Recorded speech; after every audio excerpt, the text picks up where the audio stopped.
South Africa's ports of entry have been busy in the second quarter of this year. The Border Management Authority says it recorded a 23% increase of people who've been processed entering and leaving the country.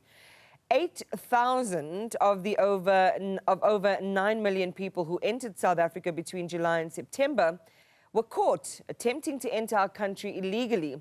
The BMA says nationals from South Africa's neighboring countries continue to be the main culprits. BMA Commissioner Dr. Michael Masiapato briefed the media yesterday on the festive season measures, and he joins us now to talk a little bit more. Just watching your news conference, but also just over time, just watching us becoming a lot more strict. You issued some warnings there of people who want to cross over the border, parents who are traveling with their children, and so on. So there's a range of things you want travelers to know before they head out. Let's just start with the illegality first. Dr. Masiapato, and welcome to the program, by the way. Thanks for making time for us. How concerning is it? Are you seeing an improvement in some of the measures that you've already brought to bear via drones and other enforcement?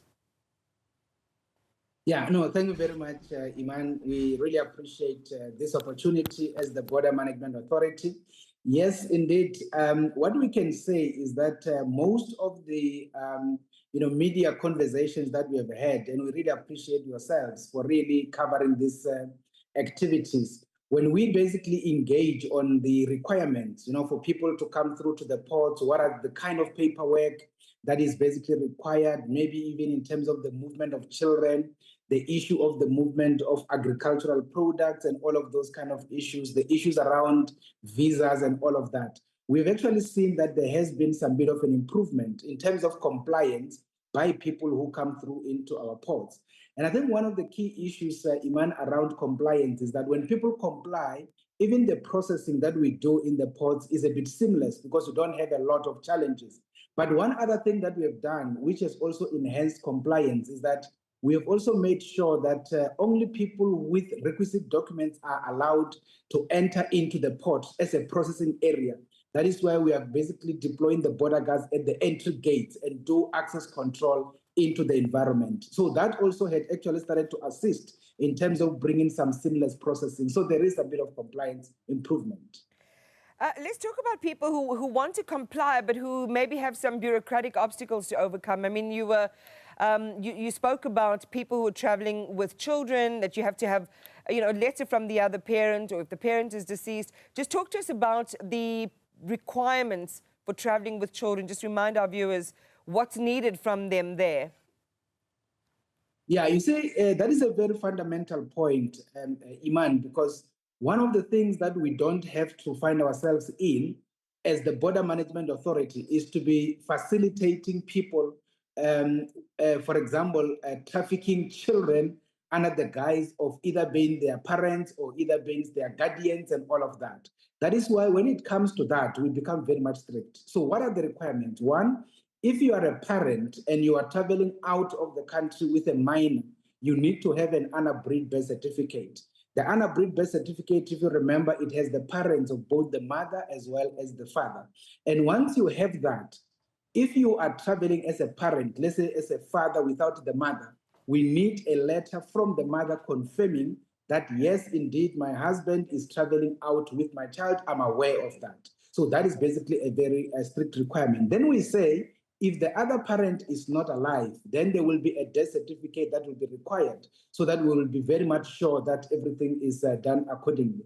And of course, if that is not the case, then there will be an affidavit required. For example, if you are not a parent of the child, but you are actually exiting out with somebody's child, then you need to have an affidavit, but you also need to have the documentation, letters from both parents to say, we have authorized this person to exit with our child out of the Republic. So those are the kind of requirements, Iman, and that is where we are saying we will not be allowing any child to exit unless those documents are satisfied, because we don't want to be complicit in child trafficking, which is a fundamental problem globally.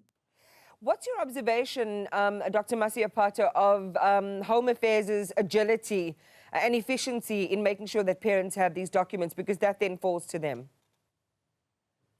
Yeah, I think if we can check now, compared to where we were before, the department used to operate under a lot of pressure, and there has been instances where there have been some bit of challenges. But I think now the department is fairly stable and it is able to deal with the documentation that people require. I think the people that would have visited Home Affairs quite recently, either in applying for an unabridged birth certificate, for instance, for children, or applying for passport, for instance, they will tell you that the processes are a bit seamless.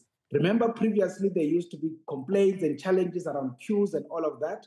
So at this point, we are fairly comfortable based on the people that we process at ports that indeed they are actually complying to the requirements. So I suppose that is basically the fundamental. The reason why we keep on emphasizing this point, Iman, is when people arrive and they say, I did not know. They basically just come with a passport of a child and a passport of themselves, and then it ends there. And then, unfortunately, they will have to then collapse the trip because the child will not be allowed to exit. So we've enforced that, right? I mean, you can't go any further. No. In terms of enforcement, Iman, remember, the Border Management Authority is a frontline entity of the state. Our responsibility is to enforce the existing laws and prescripts of the Republic. And of course, if it is on immigration, those are designed and developed by the Department of Home Affairs, and our responsibility is to implement. Similarly, if you are to talk about the entry, for example, of agricultural goods, those prescripts are designed and developed by the Department of Agriculture. For instance, you can't be allowed to just come with some fruits into the Republic in your hand luggage or in your bag or whatever, or some kind of a biltong from some other place. All those things are designed by the department. Similarly, the Department of Health also gives us instructions. Our responsibility is to implement all of those prescripts, and we will not falter in terms of the implementation. So, Michael, we have 71 ports of entry in the country, and I want to go back to those who were trying to enter the country illegally. And what you shared with us yesterday was the majority of illegal attempts were occurring at some of our key ports, one of them being the OR Tambo International Airport. So just talk to us about what those attempts to enter illegally look like.